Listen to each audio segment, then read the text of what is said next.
Hello everyone, आज हम start कर रहे हैं क्लास 8th की आपकी सामाजिक विज्ञान की वर्कशीट नंबर 35। डेट है इस वर्कशीट की 19/5/2021। आज की वर्कशीट का चैप्टर है बच्चों आपका राष्ट्रीय आंदोलन का संगठन। आइए शुरू करते हैं। भारत छोड़ो और उसके बाद, यानी कि इस वर्कशीट में हम देखेंगे कि भारत छोड़ो आंदोलन और उसके बाद की जो घटनाएं होती हैं उसके बारे में। लास्ट की वर्कशीट में जैसा कि हमने असहयोग आंदोलन के बारे में डिस्कस किया था, सविनय अवज्ञा आंदोलन के बारे में आपने डिस्कस किया था। इस वर्कशीट में आप भारत छोड़ो आंदोलन पढ़ रहे हैं। महात्मा गांधी ने दूसरे विश्व युद्ध के बाद अंग्रेजों के खिलाफ आंदोलन का एक नया चरण शुरू हुआ। तो जब दूसरे विश्व युद्ध की समाप्ति हो जाती है 1945 में, उसके बाद गांधी जी एक नए आंदोलन की शुरुआत करते हैं जिसे हम भारत छोड़ो आंदोलन के नाम से जानते हैं। उन्होंने अंग्रेजों को चेतावनी दी कि वह फौरन भारत छोड़ दे। गांधी जी ने भारतीय जनता से आह्वान किया कि वह करो या मरो के सिद्धांत पर चलते हुए अंग्रेजों के विरुद्ध अहिंसक ढंग से संघर्ष करे। तो गांधी जी ने जो ये आंदोलन शुरू किया था उसे करो या मरो के सिद्धांत पर आधारित था ये, ठीक है। उस सिद्धांत पर बेस इसको स्टार्ट किया था और उनका कहना था कि हमें अंग्रेजों का विरोध करना है लेकिन किसी तरह की हिंसा नहीं करनी, ठीक है। उन्होंने इसे अहिंसक ढंग से शुरू किया था। उन्होंने सभी लोगों से ये प्रार्थना की, सभी लोगों से ये रिक्वेस्ट की कि या तो अपने देश के लिए हम कुछ कर जाएं या फिर मर जाएं, लेकिन अहिंसा से, ठीक है, हिंसा से नहीं। हमें हिंसा से किसी तरह का काम नहीं करना है, यानी किसी तरह की लड़ाई नहीं करनी है, किसी तरह की मारपीट नहीं करनी है। हमें विरोध करना है लेकिन हिंसा नहीं करनी। गांधी जी और अन्य नेताओं को फौरन जेल में डाल दिया गया। उसके बावजूद यह आंदोलन फैलता गया। तो जब यह आंदोलन शुरू हुआ था तो गांधी जी को, इसके अलावा बहुत से बड़े बड़े जो नेता थे, उन लोगों को जेल में डाल दिया गया था। कई सारे लोगों को सजाएं भी दी गई थी, लेकिन फिर भी यह आंदोलन बहुत तेजी से आगे बढ़ रहा था। किसान और युवा इस आंदोलन में बड़ी संख्या में शामिल हुए। विद्यार्थी अपनी पढ़ाई लिखाई छोड़कर आंदोलन में कूद पड़े। तो चाहे वो किसान हो या फिर युवा वर्ग हो या विद्यार्थी हो, सभी लोग इस आंदोलन में ज़्यादा से ज़्यादा हिस्सा ले रहे थे। देश भर में संचार तथा राज्य सत्ता के प्रतीकों पर हमले हुए। बहुत सारे इलाकों में लोगों ने अपनी सरकार का गठन किया। तो बहुत सारे इलाकों में जो लोग थे वो अपनी सरकार का गठन करने लगे, ठीक है, अपने अकॉर्डिंग फैसले लेने लगे। इन सब से निपटने के लिए अंग्रेजों ने बर्बर दमन का रास्ता अपनाया, परंतु आखिरकार इस विद्रोह ने ब्रिटिश राज को घुटने टेकने पर मजबूर कर दिया। तो ये आंदोलन इतना ज़्यादा फैला, इतना ज़्यादा लोगों ने इसको सपोर्ट किया था कि आखिर में जाके जो अंग्रेज थे उनको घुटने टेकने पड़ते हैं भारतीयों के सामने। उसके बाद है आपका स्वतंत्रता और विभाजन की ओर, यानी अब अंग्रेजों ने ये चीज़ तो कह दी कि ठीक है हम आपको आज़ाद कर देंगे, लेकिन आज़ादी के साथ एक चीज़ थी बच्चों जो आज तक मतलब हमें चुभती है, जो आज तक की सबसे बुरी चीज़ हुई थी। आज़ादी के साथ हमें एक बहुत ही बुरी सिचुएशन का सामना करना पड़ा था, वो था विभाजन। हमें आज़ादी तो मिली, स्वतंत्रता तो मिली, लेकिन विभाजन के साथ मिली। विभाजन के साथ यानी जो पहले एक देश था हमारा भारत, वो बट के दो हिस्सों में हो गया, भारत और पाकिस्तान, ठीक है। तो स्वतंत्रता और विभाजन की ओर देखते हैं। पार्टी में मुस्लिम लीग ने देश के पश्चिमोत्तर तथा पूर्वी क्षेत्र में मुसलमानों के लिए स्वतंत्र राज्य की मांग करते हुए एक प्रस्ताव पारित किया। तो जो मुस्लिम लीग थी, ठीक है, जो मुसलमानों को रिप्रेजेंट करने वाली पार्टी थी, सभी मुसलमानों को नहीं, कुछ ही लोग थे उसमें।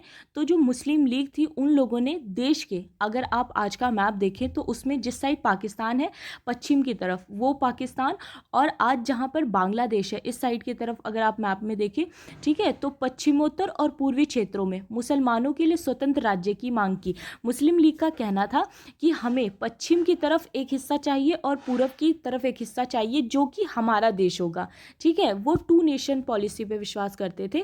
उनका मानना था कि अगर दो धर्म है तो दो देश होने चाहिए, ठीक है। तो यही था कि मुस्लिम लीग ने देश के पश्चिमोत्तर तथा पूर्वी क्षेत्रों में मुसलमानों के लिए स्वतंत्र राज्य की मांग करते हुए एक प्रस्ताव पारित किया। उन्हें यह डर लगा कि यहाँ मुसलमान अल्पसंख्यक है।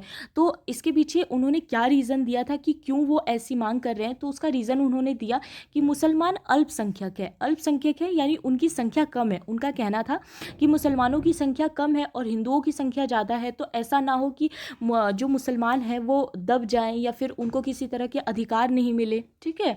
और किसी भी लोकतांत्रिक संरचना में उन्हें हमेशा गौड़ भूमिका निभानी पड़े। उनको लगता था कि जो मुसलमान है, क्योंकि उनकी संख्या कम है, इसीलिए वो उतनी ज़्यादा उभर के आगे नहीं आ पाएंगे, उनको उतने अधिकार नहीं मिलेंगे। उनको यह भी भय था कि संभव है मुसलमानों को प्रतिनिधित्व प्रतिनिधित्व ही ना मिले। तो उनका कहना था, उनका मानना था कि शायद ये भी हो सकता है कि मुसलमानों को किसी तरह का प्रतिनिधित्व ना बनाया जाए। ठीक है। 1937 में मुस्लिम लीग संयुक्त प्रांत में कांग्रेस के साथ मिलकर सरकार बनाना चाहती थी, परंतु कांग्रेस ने इस प्रस्ताव को स्वीकार नहीं किया।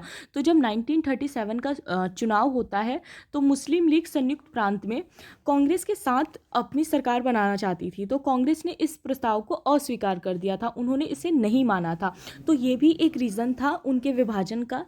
उन्होंने कई सारे रीजंस दिए थे, जैसे कि फर्स्ट तो हमने अभी देखा कि उनका मानना था कि वो लोग अल्पसंख्यक में हैं। दूसरा, वो ये मानते थे कि उनका प्रतिनिधित्व नहीं हो पाएगा। इसके अलावा वो लोग इस चीज़ से भी बहुत ज़्यादा नाराज़ थे कि जो कांग्रेस है वो कांग्रेस के साथ मिलकर सरकार बनाना चाहते थे, लेकिन कांग्रेस ने कुछ रीजंस की वजह से उन्हें मना कर दिया था। परंतु कांग्रेस ने इस प्रस्ताव को स्वीकार नहीं किया, जिससे फासला और बढ़ गया, यानी उनके बीच में जो दूरी थी वो और ज़्यादा बढ़ गई। तो कुछ तो मुस्लिम लीग की सोच थी और कुछ जो कांग्रेस थे वो उन्हें नज़रअंदाज भी करते थे। इस वजह से ये जो लड़ाई थी ये और ज़्यादा बढ़ती जा रही थी।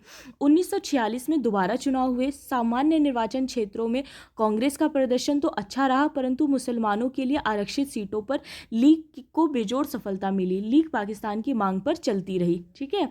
उसके बाद जब 1946 में दोबारा से चुनाव होते हैं, 1937 में जब होते हैं, तब तो मुस्लिम लीग को उतनी अच्छी सफलता नहीं मिलती है, इसीलिए वो कांग्रेस के साथ मिलकर गवर्नमेंट बनाना चाहती थी। लेकिन जब 1946 में दोबारा होती है तब कांग्रेस को अच्छी सीटें मिलती है, लेकिन इसके साथ साथ जो मुस्लिम लीग थी उसको भी बहुत अच्छी सीटें मिलती है, क्योंकि वो हर जगह ये दिखाने की कोशिश करती थी कि जो मुस्लिम लीग है वही मुसलमानों की करता धरता है, उसके लिए यही सब कुछ कर सकती है। तो धीरे धीरे बहुत से जो लोग थे वो उनसे जुड़ने लगे थे। तो इस वजह से जो 1946 का चुनाव हुआ था उसमें इनकी जीत होती है आरक्षित सीटों पर। ठीक है। आरक्षित सीटों पर लीग को बेजोड़ मतलब बहुत ज़्यादा ही सफलता मिलती है और इसके बाद उनकी हिम्मत और ज़्यादा बढ़ जाती है। तो लीग क्या है, पाकिस्तान की अब मांग करने लगती है। पहले तो वो थोड़ा बहुत ही बोलते थे, लेकिन जब उनकी जीत हो जाती है 1946 में, उसके बाद उन्होंने इस बात को रिपीट करना स्टार्ट कर दिया था। उसके बाद कैबिनेट मिशन आता है बच्चों। जब जो उस टाइम पे, अगर हम 1947 से पहले की बात कर रहे हैं, तो उस टाइम पे क्या था, गवर्नमेंट इंडिया की तो थी नहीं, मतलब हमारे यहाँ की तो थी नहीं, वहाँ उस टाइम पे जो अंग्रेज़ थे वही गवर्नमेंट थी। तो क्या गवर्नमेंट ने कुछ हेल्प की कि नहीं की? तो ये था हमारा कैबिनेट मिशन। जब पूरे देश में इतनी ज़्यादा लड़ाइयाँ हो रही थी, मुस्लिम लीग मांग कर रही थी पाकिस्तान की, तब सरकार की तरफ से कुछ बातचीत की गई, कुछ सुझाव दिए गए, यानी गवर्नमेंट ने जो हेल्प की थी, ठीक है, उसे हम कैबिनेट मिशन के नाम से जानते हैं। मार्च 1947 में ब्रिटेन के मंत्रिमंडल ने इन मांगों के औचित्य को समझने और स्वतंत्र भारत के राजनीतिक भविष्य को तय करने के लिए एक 3 सदस्यीय संघीय भारत भेजा। तो उसके बाद गवर्नमेंट ने ये सोचा कि हमारी भी कुछ भूमिका बनती है, क्योंकि अब हम इंडिया को आज़ाद करने जा रहे हैं, इसीलिए इसका भविष्य अच्छा हो, भारत की स्वतंत्र भारत और राजनीतिक भविष्य को तय करने के लिए 3 लोगों का, ठीक है, 3 लोगों का ग्रुप आता है ब्रिटेन से और वो लोग कुछ प्रस्ताव पेश करते हैं। इस परिसंघ ने सुझाव दिया, यानी जो परिसंघ आया था, जो 3 लोगों का मिशन आया था, कैबिनेट मिशन, उन लोगों ने सुझाव दिया कि भारत अविभाजित रहे, यानी इसका किसी तरह का पार्टीशन ना हो, यानी विभाजन ना हो, भारत पाकिस्तान अलग ना हो, और उसे मुस्लिम बहुल क्षेत्रों के कुछ स्वायत्ता देते हुए एक ढीले ढाले संघ के रूप में संगठित किया जाए। उन्होंने प्रस्ताव दिया कि भारत का विभाजन नहीं होना चाहिए, यानी जो मुस्लिम है और हिंदू हैं दोनों मिलकर रहें। लेकिन उनका ये भी कहना था कि जो मुस्लिम लीग है वो जिस चीज़ की मांग कर रही है, जैसे कि पूर्वोत्तर क्षेत्र की और पश्चिमोत्तर क्षेत्र की, तो कांग्रेस उनको कुछ रियायत दे दे, यानी वहाँ पर मुस्लिम लीग के अकॉर्डिंग काम करने दे, उनकी मतलब अच्छी गवर्नमेंट बनाने दे, मतलब रहे तो सारे मिलजुल कर ही, लेकिन उनको कुछ स्वायत्ता दी जाए, ठीक है, उनको कुछ अपनी मन मर्जी का करने के लिए दिया जाए। कांग्रेस और मुस्लिम लीग दोनों ही इस प्रस्ताव के कुछ प्रावधानों पर सहमत नहीं थी, लेकिन इस कैबिनेट के कुछ प्रावधान ऐसे थे जिस पे दोनों ही सहमत नहीं थे। ठीक है। उसके बाद अब देश का विभाजन अवश्य भावी था। मुस्लिम लीग ने पाकिस्तान के लिए आंदोलन शुरू करने का फैसला किया। उसके बाद जब मुस्लिम लीग उनकी बात नहीं मानती है, कांग्रेस भी बहुत से पॉइंट्स पे जब सहमत नहीं होती है, तब ये तय हो जाता है कि अब तो विभाजन होके रहेगा। उसके बाद मुस्लिम लीग ने 16 अगस्त 1946 को प्रत्यक्ष कार्यवाही दिवस मनाने का आह्वान किया। इसी दिन कलकत्ता में दंगे भड़क उठे जो कई दिन चलते रहे। ये बहुत ही ज़्यादा बुरा दिन माना जाता है 16 अगस्त 1946 जब प्रत्यक्ष कार्यवाही हुई थी और इस दिन कई जगहों पर दंगे हो गए थे। ठीक है, इन दंगों में हज़ारों लोग मारे गए। मार्च 1947 तक उत्तर भारत के विभिन्न भागों में भी हिंसा फैल गई, कई लाख लोग मारे गए। तो प्रत्यक्ष कार्यवाही दिवस के बाद कई सारी ऐसी घटनाएं हुई जिसमें कई सारे लोग मारे गए थे, कई लाख लोग मारे गए। असंख्यक महिलाओं को विभाजन की इस हिंसा में कथित अत्याचारों का सामना करना पड़ा। करोड़ों लोगों को अपना घर बार छोड़कर भागना पड़ा, अपने मूल स्थानों से बिछड़कर। यह लोग रातों रात अजनबी जमीन पर शरणार्थी बनकर रह गए। ठीक है, तो बहुत से लोगों को अपना घर बार छोड़ना पड़ा जब इतनी ज़्यादा लड़ाइयाँ होने लगी थी, विभाजन के इतना ज़्यादा करीब आने लगे थे लोग। तो जो लोग अपनी जगह पर इतने सालों से रह रहे थे, पता चला कि वो इस देश के है ही नहीं, रातों रात वो विदेशी बन गए। ठीक है, कुछ लोगों को पूरा पूरा अपना घर छोड़कर दूसरे देश में शिफ्ट होना पड़ा था। तो बहुत सारी प्रॉब्लम्स हो रही थी, महिलाओं को बहुत सारी प्रॉब्लम हो रही थी, बच्चों को प्रॉब्लम हो रही थी, कई सारे लोग मारे गए थे।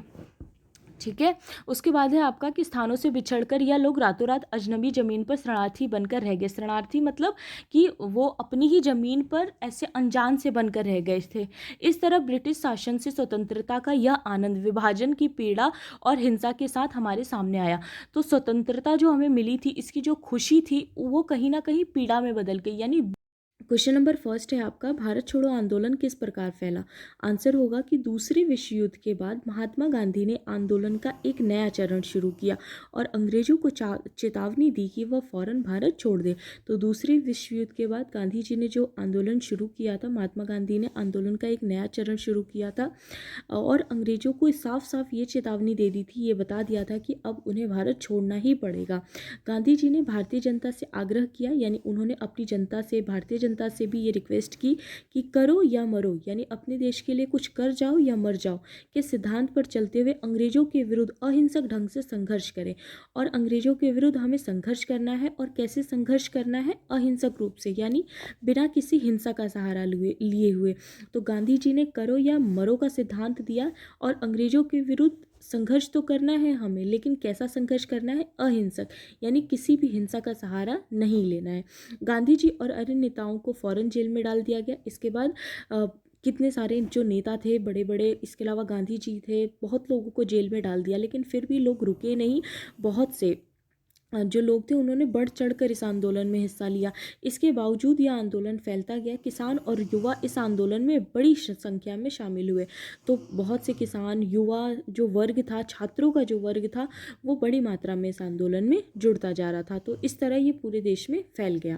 क्वेश्चन सेकंड है आपका बच्चों कि मुस्लिम लीग ने मुसलमानों के लिए स्वतंत्र राज्य की मांग क्यों की। इसका आंसर होगा कि मुस्लिम लीग ने देश के पश्चिमोत्तर तथा पूर्वी क्षेत्रों में मुसलमानों के लिए स्वतंत्र राज्य की मांग की, क्योंकि उन्हें डर था, क्योंकि मुस्लिम जो लीग थी वो ये सोचती थी, इस बात से डरती थी कि यहाँ मुसलमान अल्पसंख्यक हैं, यानी उनको लगता था कि भारत में जो मुसलमान है वो अल्पसंख्यक है और किसी भी लोकतांत्रिक संरचना में उन्हें हमेशा गौड़ भूमिका निभानी पड़ेगी। उनको लगता था इनको किसी तरह के अधिकार नहीं मिलेंगे, इन्हें हर तरफ से हर जगह गौड़ भूमिका निभानी पड़ेगी। मुस्लिम लीग को भय था कि शायद मुसलमानों को प्रतिनिधित्व ही ना मिले। उनको ये भी भय था कि शायद मुसलमानों को किसी तरह का प्रतिनिधित्व ना दिया जाए। उसके बाद नेक्स्ट पॉइंट है कि 1937 में मुस्लिम लीग संयुक्त प्रांत में कांग्रेस के साथ मिलकर सरकार बनाना चाहती थी, परंतु कांग्रेस ने इस प्रस्ताव को अस्वीकार कर दिया, जिससे फासला और बढ़ गया। तो जब 1937 में चुनाव हुए थे, मुस्लिम लीग ने जब चुनाव वो हार गई थी, तब वो कांग्रेस के साथ मिलकर सरकार बनाना चाहती थी, लेकिन कांग्रेस ने इस प्रस्ताव को अस्वीकार दिया था, नकार दिया था, और इससे इनका जो फासला था ये और ज़्यादा बढ़ गया था। ठीक है, तो ये कारण थे कि मुसलमानों ने एक नए स्वतंत्र राज्य की मांग की थी। उसके बाद क्वेश्चन नंबर थर्ड है आपका कि कैबिनेट मिशन का गठन क्यों किया गया, इसके क्या प्रस्ताव थे।